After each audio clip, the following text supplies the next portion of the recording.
Welcome to the podcast where we discuss all matters financial planning and investing. This content contains general information only and may not be relevant to everyone.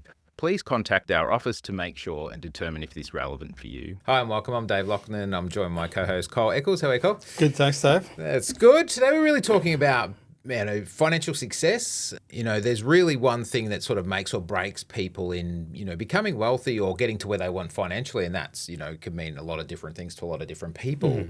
And that comes down to their blueprint. That's right. And I think we've touched on, many times before, it's about, and I think there's an old saying in financial planning, if you don't plan, then you plan to fail. So it's that blueprint.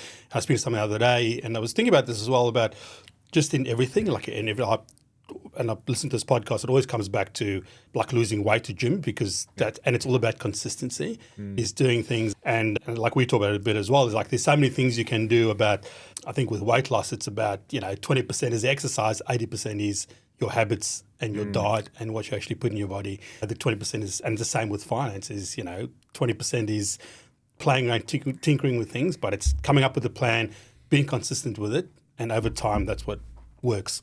Yeah, well, the blueprint, once you're born, you're starting into some sort of blueprint, some sort of habits, patterns, and so forth. And it's actually really hard to break. Yeah. Because like most people get through their financial life and they get to 40 or 45 or 50 and going, shit, whatever got me here really is not going to get me to the next phase, whatever that may look like. So that actually entails sort of creating a new blueprint. So something else they've got to change some patterns that they're doing or use their money a little bit better, because if they don't, they'll get the same result that they had. It's taken, a lot of people, it's taken 45 years, 50 years to get to I'd call a reasonable position. Nowhere means could they retire as such, but they've got, generally they've got a house, they've got, the kids through school and, they're starting to leave off their hands and so forth. But a lot of the conversation, a lot of our new clients is like, what's next? Yeah. What should we be doing? Because the blueprint, if you're brought up in a family that didn't do well financially, that's probably going to be your blueprint. If you're, grown up where there's been,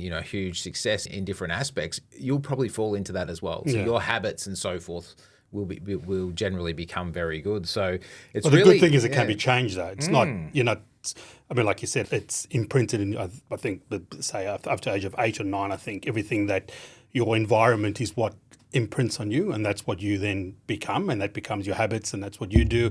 And like you said, it's if your family was really wealthy, whatever that may be to you, that's what you'd become, because that's what you sort of absorb.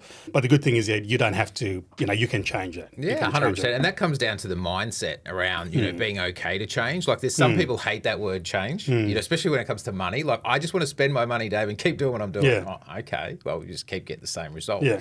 Where if you change your mindset around, and your mindset will change around what's important to you as you actually go through life. Yeah. It's like, things change through your 20s, your 30s, your 40s, or what have you. And whatever you believe to be true is true. Yeah. Like that's true to you. Yeah. So it's being able to go, you know what?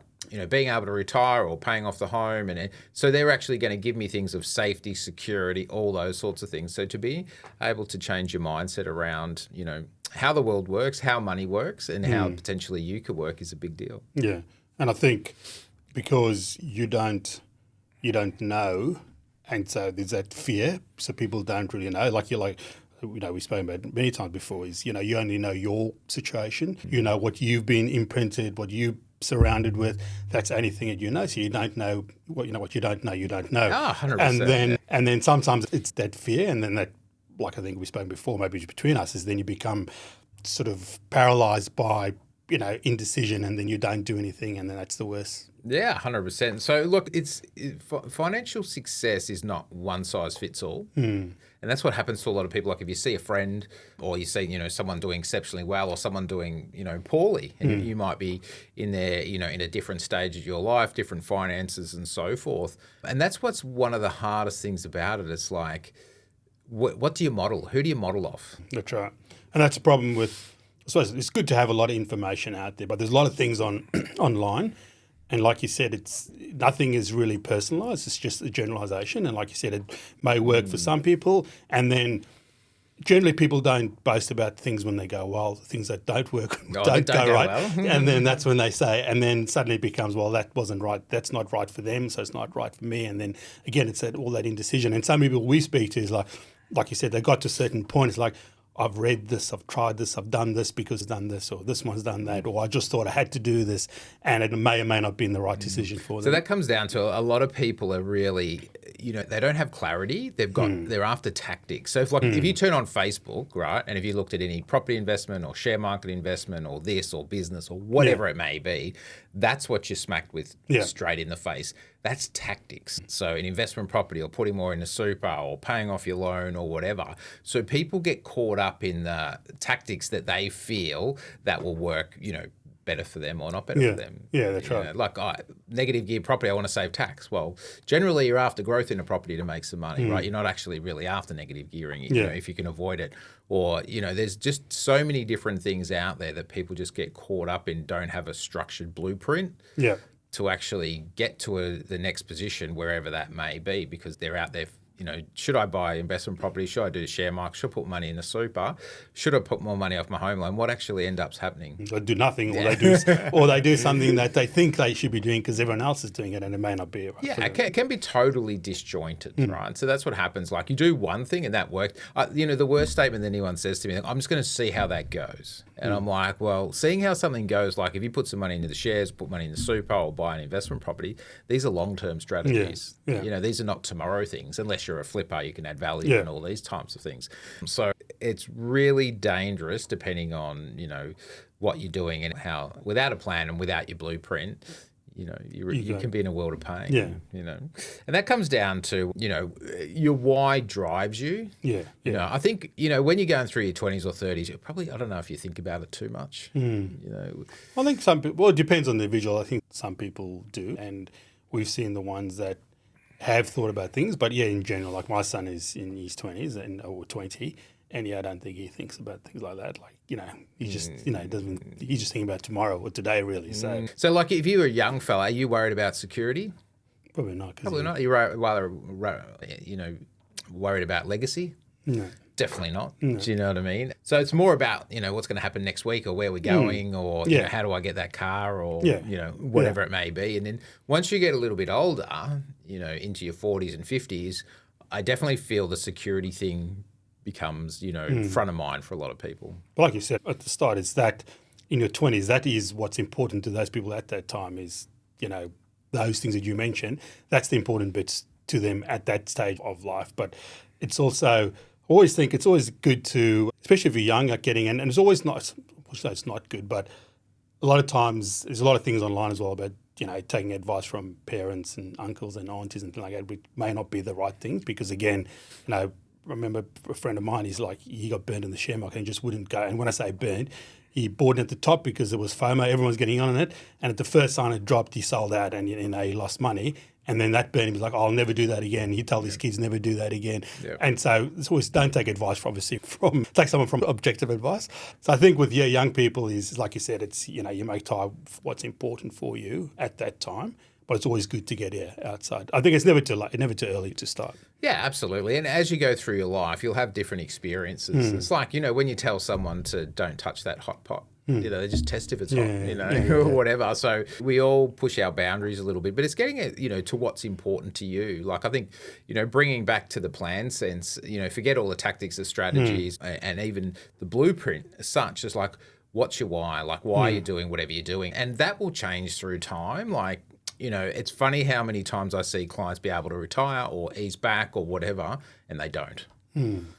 So they've got themselves into that, really great position, but they're, what they thought is what they're after. It's not really what they're after. And life's a journey. And I feel most of us are actually after progress. As long as we're progressing, we're not dying. So once we stop, and when you just look around, and my neighbour says to me, he's 85, it's no good getting old. He's very unstable on his legs and all those sorts of things.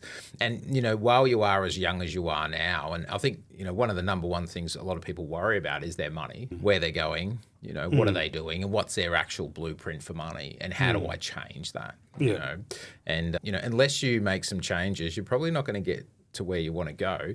But a lot of people haven't thought about where they want to go because they don't think it's possible. Yeah. And I think, like you said, it's finding that why. And, we've done a podcast of that as well about doing things once you've, so-called retired or stopped working. And like you said, I think we've touched on before, is like, when you get to that point, it's then. It's not money is the. I think you said before, money is the tool. It's like, what is it that you want to, what does you envisage your lifestyle to be? What is it you want to do, etc. And money is just a tool. The end goal is not, getting $2 million as a dollar figure. Yeah, it's not more money. It's about what it is, and then what's that, and the money's just a tool to make that happen for you. One of the things I've been mentioning to a lot of my clients lately, and some coming to the retirement stage, is they've got to themselves into the position that they're going to actually run out of time before they run out of money. So when you actually flip it back that way and go, look, I can continue my lifestyle, do all the things I want with the amount of money I have, I'm actually going to run out of time. And, as you get older, it's definitely concerning. It's like, you don't want to be in the position that you haven't done all the things that you wanted to do. And a lot of people haven't thought about what that actually even is. And it's one of those things, I think, once you get over 50 and you're in, different financial positions, a lot of people get them in. Well, obviously, when they've got planning and people helping them and all that sort of stuff, they get to the position that, their time is actually their biggest problem. Yeah.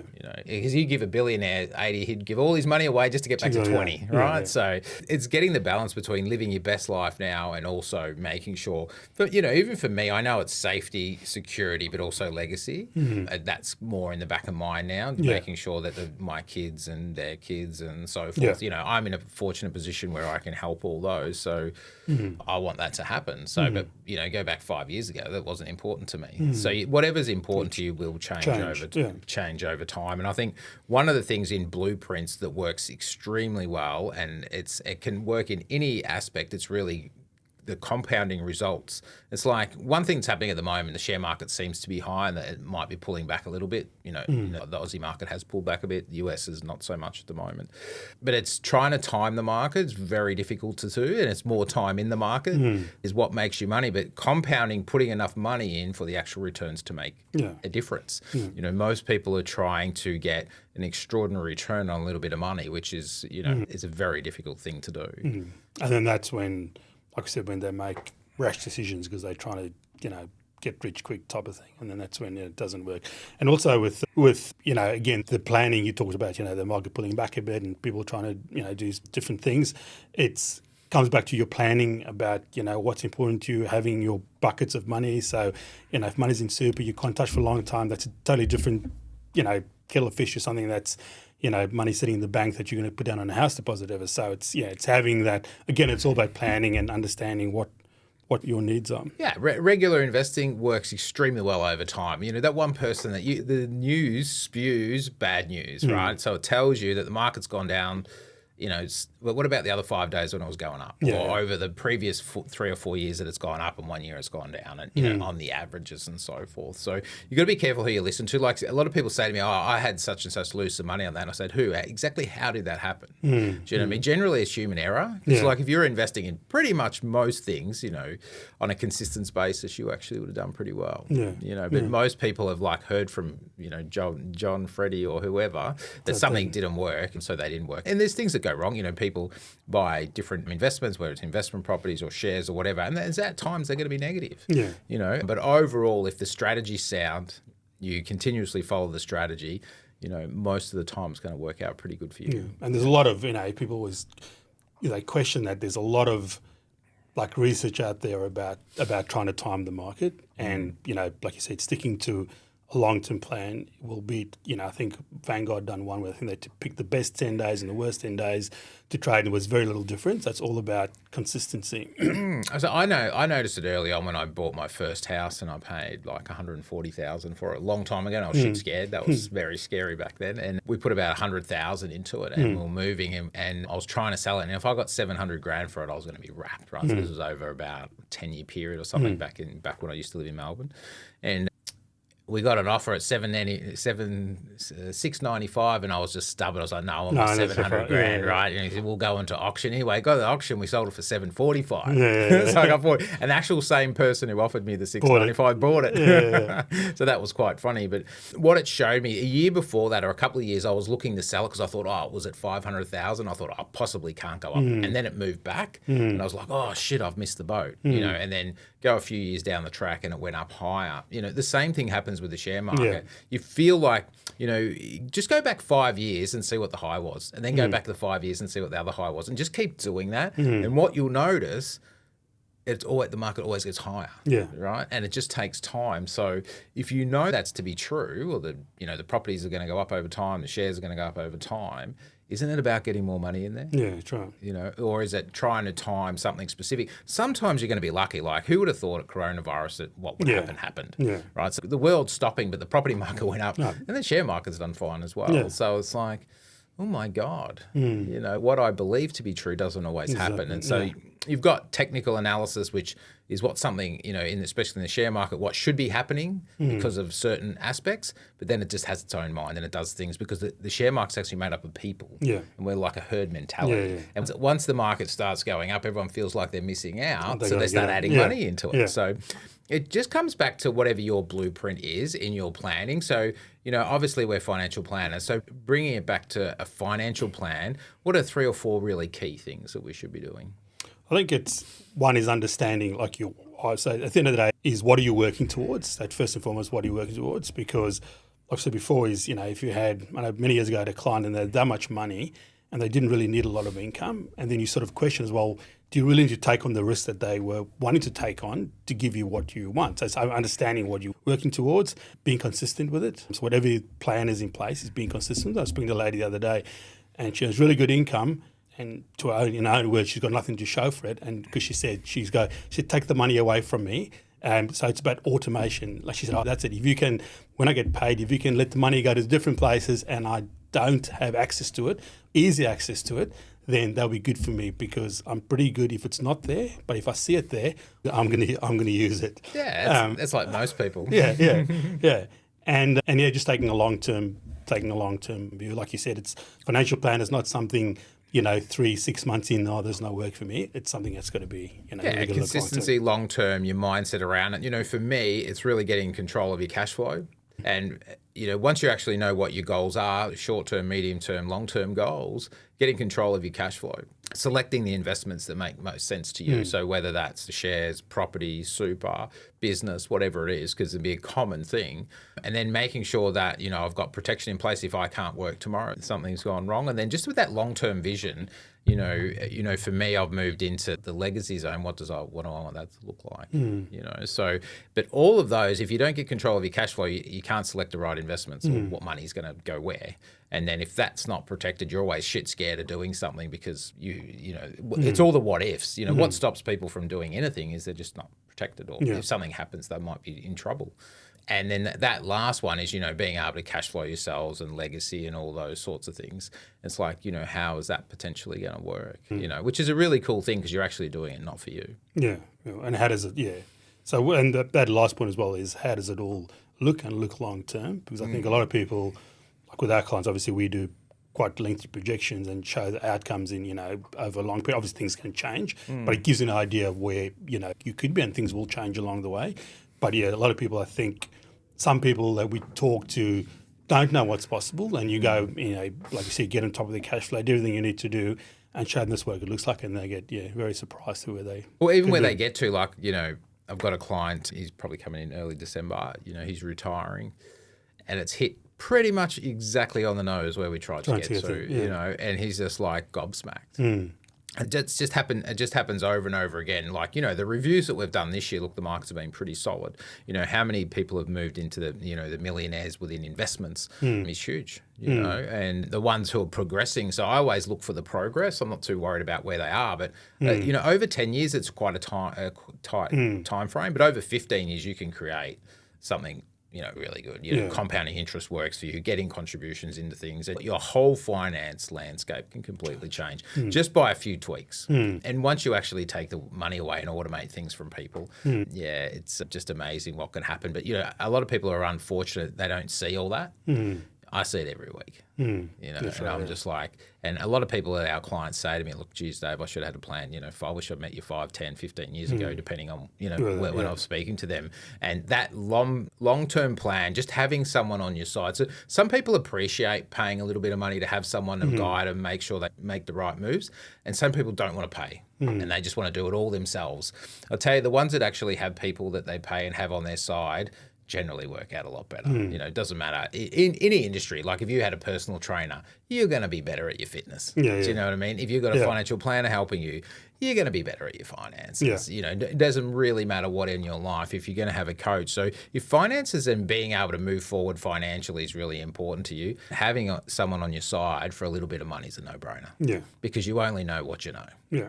And if you're not into finance, which is one of the most complicated areas, you know, that you're just leaving yourself open for, you know, a lot of bad advice from a lot of bad areas out there. And even, you know, look online, all the most successful people in the world, they always say their number one tip is surround yourself with other people, experts, because, you know, they've been there, done that, and you can learn from them. It's like, you know, I know myself, and I say this to clients, like I've got myself to a position, but if I wanted to go to another layer, I need to go into where guys are doing a whole different space to me, you know, to actually pull me up. So you're either pulled up to somewhere else or you're pulled down back to different levels. So depending on what you know, who you know, what you surround yourself with, your environment plays a big part in that. So getting your blueprint right, you know, and if you're watching this and you need some help around creating a plan and you want a different outcome than you're getting now, feel free to reach out for just a quick chat with either myself or Cole, and we'll try to help. So thanks for watching, and we'll talk to you soon. Thanks, Dave. Cheers.